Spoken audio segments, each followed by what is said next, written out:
So welcome everybody to this morning session. I'm glad it's good attendance here. I hope I will fulfill any expectations you have about that topic. And I'm glad it's full. I'm glad it's 11 because as I see in the crowd, there are a few people I saw at the Black Pearl and the Harry's New York bar, and I have to admit you're in much better shape than me, but I'll try to cope with that. Speaking about us, speaking about me, whoops, sorry. I'm from nugg.ad. I'm the CBDO of nugg.ad, and we are, as we call ourselves, Europe's leading predictive targeting and data management company. And I'll talk about our vision, what this all means for the future of digital marketing, and especially in terms of branding. A few words about me. I'm in this agency business, I would say, in this marketing business for more than 20 years now. I started my career in direct and database marketing. I created an agency in '99 called Xenion, which later became Isobar Germany, and acted as part of their global management team responsible for Eastern and Central Europe. Sold it to Aegis. I founded the German Association of Media Agencies in 2007 and left Aegis in 2008, had a year off, as most of my colleagues did, and joined nugg.ad in 2009, acting as their business development officer. And what I want to talk about today is a bit of preaching in terms of what will change, what is currently going on in our industry. And you could call it a revolution, you can call it an evolution, but there is a dramatic shift in concepts and strategies which is fueled through the digital space. As I created my agency late '99, we had that vision of digital or online being absolutely amazing because it was a convergence of three major aspects of other media. We got mass media reach, we got that one-to-one thing which we called in direct marketing per mail, and we had a response element which was built into the media. So it was fantastic and an absolutely enormous perspective in terms of what we could do in that media, in terms of branding, in terms of direct response, in terms of engaging with our potential clients and customers. But if we are true to ourselves, one big thing has been left over, and it's kind of the holy grail of everything we are doing in digital, which is the click rate. Almost everything what we are doing is measured on a response basis, even if it's a branding campaign. Even if you want to introduce a new product or create a new brand, at the end of your media plan and your report, there will be something like an average click rate, an average CPC. And we think that is not adequate. That has been adequate for response-driven things. As I stated at my agency back in '99, our focus obviously was response-driven, direct marketing, because it was so easy to measure these things, to couple these things, to optimize campaigns, lots of advantages in comparison to the direct marketing and traditional media. The only drawback is that our industry has been focusing on that measurement fact, this direct response measurement fact, even though our objectives and goals are different. There's another drawback in terms of click rate as the only metric, which is quite obvious if you look at that thing here. Our colleagues from ComScore yesterday talked about that a bit, and they had a very good, very interesting study called Natural Born Clickers. If you look at that, you see that the ever-decreasing part of our online population is responding to ads in a direct way. Even if you're an optimistic guy, let's say just 80%, not 88%. That means that just 1/5 of the online population is gathered in our measurement systems, which are describing the efficiency of our activities online. 80% of the people are not captured by what we're doing through our infrastructures currently in terms of efficiency, productivity, worth value. That's really something where we believe we are not treating this media in the right way. We are absolutely sure that there's more than a direct response effect. And I think most of the people here in this audience and attending this kind of festival are sure about that, and we heard a lot of things yesterday about that. If you are doing branding, a click is not the important metric, definitely not. We need something else. We need what we call a click in the head. or the mental click. What we want to achieve in terms of branding are changes in your attitudes, in terms of, do you know something? Do you like it? Do you want to buy it or use it? That is what we call the branding trinity. Do you want, do you like, do you want to buy or use? Awareness, sympathy, and intent. These are the metrics which are important for brand advertisers out there, not just digital, in every kind of media. But if they do digital activities, at the end of the report there will be a click rate. Brand advertisers face another challenge, which is more based on the old type, or the traditional type to say it, type of media, especially TV. And all of us know these kind of curves, which is the attention during an ad block in TV. You know, if you're at the end or the beginning, it's okay. If you are in the middle of that block, you're almost burning your money. You know that. And the alternative is special ad formats in TV, high impact formats, content sponsorings, all that kind of stuff, split screens, whatever, name it. They are 10 times as high in price. They're with a low availability. So you need an alternative. And we are quite confident that this alternative will be digital in large-scale branding campaigns. The new holy grail in terms of doing digital marketing, especially branding, will be knowledge about your target group. Identify your target group and obviously access these members of your target group. This is the new holy grail, and you have been looking at all the conferences of the past 1.5, 2 years. Data is a new buzzword in terms of digital marketing, digital branding. But how to achieve that? That is kind of rocket science. We call ourselves as a predictive targeting company. It is based on behavioral targeting, as most of you might know, which is looking at the surfing behavior over here, seeing somebody on a sports page, putting him in the sports drawer, and next time you need somebody interested in sports, you get him out. This has two major drawbacks. The first thing is, it's looking into the past. You only know that somebody has been interested in something, not if he's now or in the future. The second is, you can only reach the people you already know, not all the others who are out there who could have the same intent, the same interest, etc. So what we did is, and half of the company I'm working for is based on market research, we took concept of market research and this more technically behavioral targeting and combined that. What we do is we do surveys, we do measure, take this as a sample, have built a real-time predictive engine based on machine learning algorithms in order to combine these knowledge parts and then identify all the people who have the same interest, who have the same social demographics, etc. So this is behavioral targeting as you know it. This part is a new part, which adds insight, market research, lots of technology in order to enable you to identify people who are part of a target group which has been statistically modeled, as you know it from TV and print, with the same quality and even better quality, and show them the right ad or show them the right content in terms of creating relevance for the users and efficiency for the advertisers and publishers. And this technology is really changing the market. It has been changing a lot in Germany. We are German-based, but we are in Europe. We are market leader in Scandinavia, in Eastern Europe, and starting UK, France, Italy, and Spain. This will dramatically change what we are doing. The reason for that is, for a brand advertiser, a digital brand advertiser, for the perfect cafe latte, as we call it, you need your target groups. And these target groups should be comparable to TV and print, as you know it, in terms of quality, in terms of concepts behind that. And the major concept of the target group we are using currently in traditional media is a market media study, laying a statistical model upon all publishers. So you're sure if you buy Mail 2029 on publisher A and B, it is the same statistical model, the same member of a target group. And if you used to buy these kind of guys through MSN and Yahoo 5 years ago, the name was the same, Mail 2029, but the target group members itself are totally different based on totally different technologies.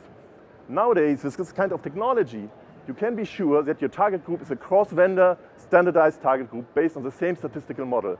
And this is the game changer in terms of comparison to traditional media to digital. This has been not be able before that kind of technology came around. So you have target groups which are based on statistics as you've been used from traditional media, in a quality comparable or even better, in a reach which is comparable. You have ad formats which are able to transport your messages, your stories. We heard lots about storytelling the past few hours and days. These kinds of stories can be told digital nowadays without any problem in terms of full screen video if you need it, any times of animations and video and sound. This has not been capable 10 years ago. As I started my agency, we put Martini and Bacardi online and had their videos on the website. It was more a kind of slideshow in that format, not a full screen video. Nowadays you can do everything in digital in terms of ad formats, even more than in traditional media. And we've got research, which is very important. The kind of victory of the click rate is based on the easiness of getting this data. Just measure through the app server. We need something comparable for this branding trinity: awareness, sympathy, and intent. And nowadays it is possible, and I will talk about that a few minutes later. So you have your target groups, you have your ad formats, you have your research, and this will enable you to do large-scale branding campaigns as efficiently and even more efficient than in traditional media in the future. This obviously is based on lots of technology. Not really rocket science, but nearly rocket science. And one major aspect you need is a standardization. So you need a platform which is integrating agencies, advertisers, data providers, publishers, websites in order to create that standardization. The major aspect of this new way of doing digital marketing is standardization of target groups, which is only available through a standardized platform everybody is implementing or plugging into because it's an open platform. An important factor is that part data provider, which I come later to. If you have that kind of platform and that kind of de facto market standard in terms of statistically based target groups, you can do a lot of things with that, which you can see here. Once we have this anonymous user profile, we can do things which are not possible in any traditional media. First of all, we can measure our context, our frequency, which is possible in other media too. But we can also do something more. We can use this information in order to optimize the optimal contact corridor. If we know that a contact between 5 and 6 or 5 and 8 is optimum for our objective in raising sympathy, we can optimize the campaigns against this contact corridor, which is not possible in traditional media. The other thing is measuring our brand effects, which is possible in traditional media. But in digital, you can use that information in order to optimize your campaigns, as you know it from your direct marketing campaigns. We can measure what characteristics of your target group are most relevant in terms of responsiveness, and adjust the target group on the fly during the campaign in order to optimize a specific subset of the target group in terms of your campaign, in order to maximize the efficiency of your campaign, which is once again only possible in digital. Coming back to our control center. This leads to a new kind of branding campaign structure.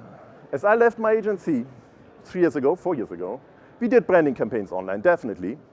But this was more connected to brand engagement, which is sitting, as a metaphor, in a kind of coffee shop, talking to a few people, telling them your story, engaging with them. You do this on special interest corporations, on social media activities, etc. Even a homepage promotion might be a suitable way to do that kind of thing. But the drawback of that is that you only reach a small proportion of your target group. If your target group is 12 million girls, and you have 10,000 Facebook fans, that is nice, but it's not enough. So you need something else in order to do something which you used to do in TV and print. You need the opportunity to reach large proportions of your target group with a bespoken frequency. And this is only possible through infrastructure and technology. Oops. So you add that kind of stadium theater-like reach to what you're doing up there. It's complementary. It's not this or this, it's both. But in order to reach large proportions of your audience, of your target group, with a bespoken frequency or contact corridor, you need an infrastructure which is a platform. This is not being doable by manual work of a normal media plan. You need an infrastructure in order to do that, which is then supporting agencies and sales houses to provide that kind of asset to advertisers, to digital advertisers. That is what we call as complementing to brand engagement, brand performance. There's one thing we have to bear in mind. As we started to do in digital activities and marketing 15 years ago, we took concepts of classical, traditional direct marketing and transformed them into digital direct marketing with all the aspects we know. Closer loops, optimization cycles, bespoken individualization on a mass level. Lots of benefits by digitizing traditional direct marketing concepts into digital marketing, direct marketing concepts.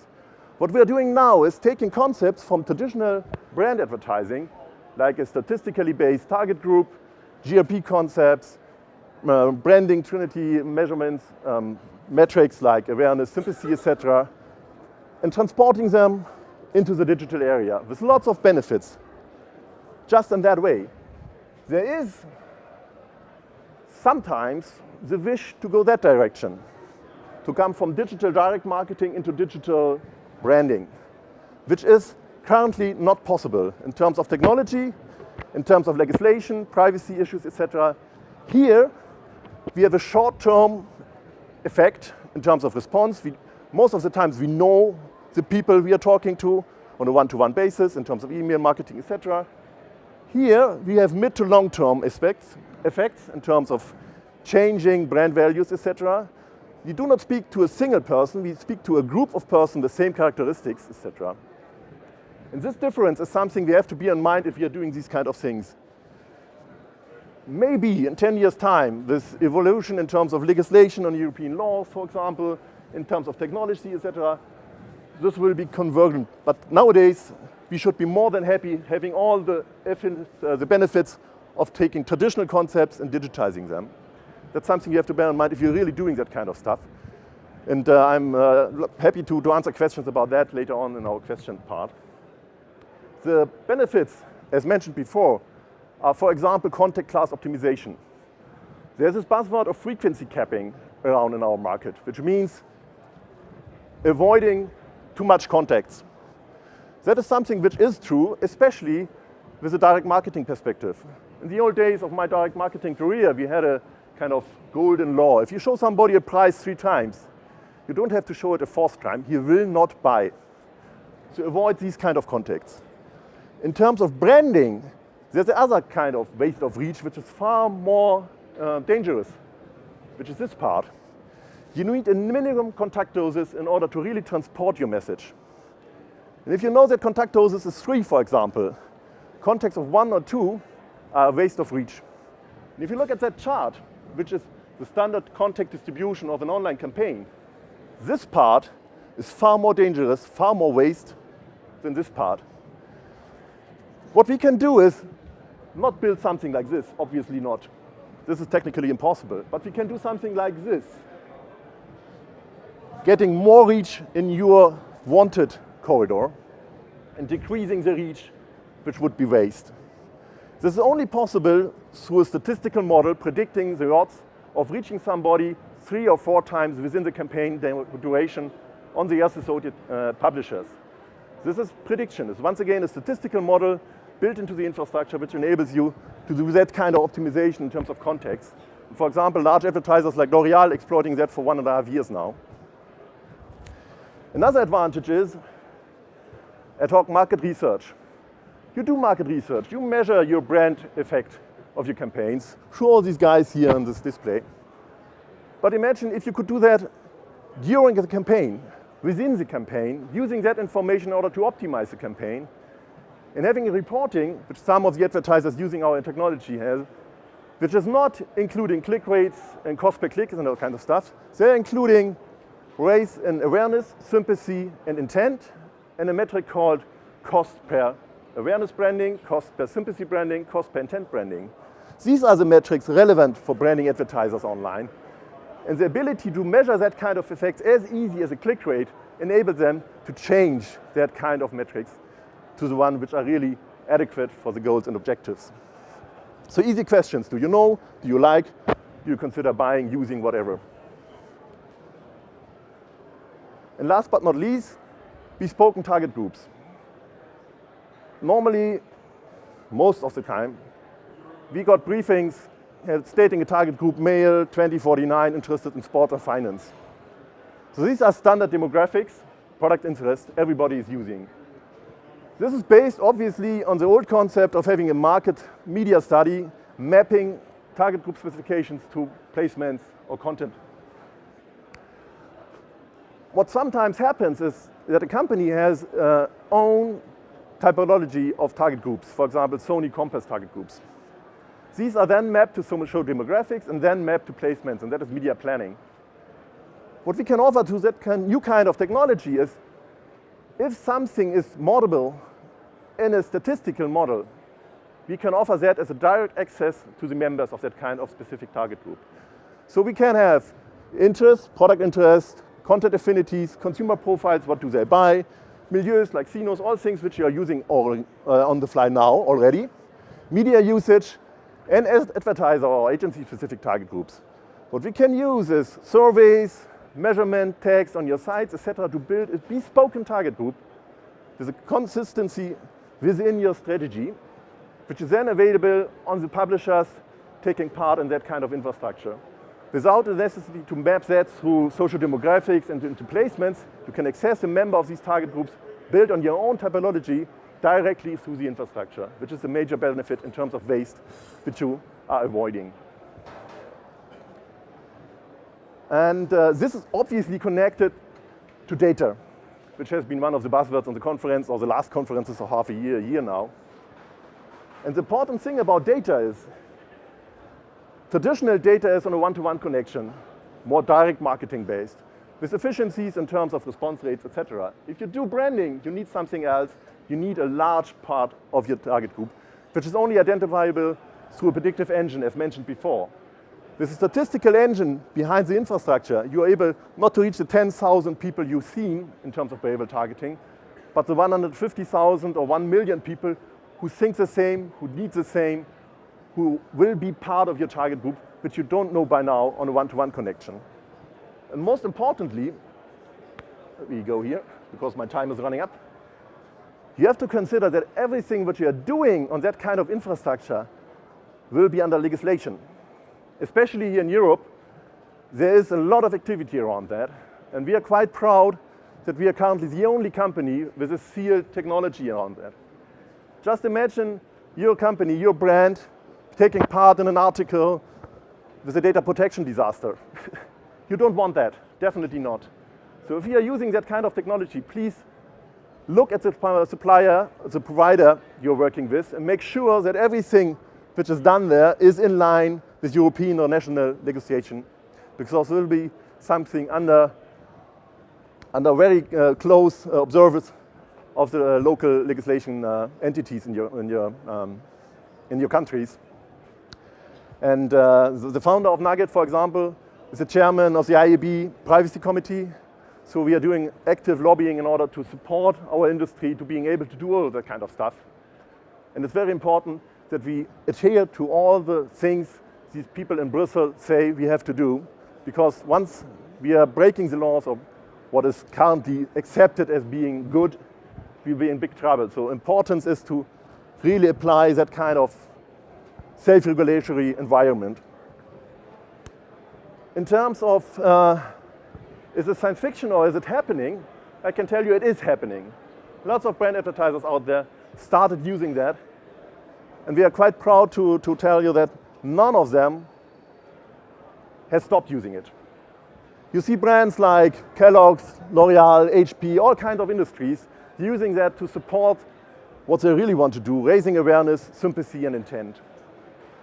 I do have a few case studies here, but it will be all in the bags which you have on your seats. So just a few closing charts about us. We've got 1.5 completed surveys, 500,000 in our systems currently. We do about 15,000 real-time predictions. Every time somebody is visiting a site, a page of a connected site or publisher, we do a real-time prediction in what kind of target groups he belongs. And that is based on currently 1.1 billion active profiles in our databases. And we act as somebody, as a middleman. So our concept was not to supply these guys with tools and infrastructure or these guys. We built an infrastructure where both can plug in order to support this new digital asset of a target group. We are more than sure, more than convinced that this target group asset is not something belonging to one side of the table. It is so important for our whole industry and marketing in total that it needs to be on a cooperative, on a team-based way that we work together on that asset. And we are quite happy that a lot of agencies see that as the same. So we've got Viva Key, the Publicis Group, Optimedia, Xenion Isobar, Omnicom, Starcom, using our infrastructure to build their tools upon it, using this common sense, this common standardization in terms of statistical build target groups to support the advertisers. And lots of publishers are also using this. So we are getting all these guys, publishers, sites, agencies, advertisers, data providers, onto one big round table of Camelot, as we call it, in order to cooperate with this important digital asset of a target group, instead of being in conflicting parts. We are acting as a kind of mediator, of a clearinghouse in terms of enabling these people to do business on that. And we are doing that in Europe. So we are based in Berlin, that's the headquarters. We do have offices in Hamburg and Cologne in Germany, but also Warsaw, supporting our Eastern Europe activities, Copenhagen for Scandinavia, London, Amsterdam, and Paris. We are more than happy. If you have any questions, email, Twitter, Facebook, or just now if we do have a few minutes left. Do we have a few minutes? Not anymore? 1 minute. Okay, any questions? I'll be around here, so don't hesitate to contact me if any further questions are here. And I hope it has been interesting for you, and have a nice day.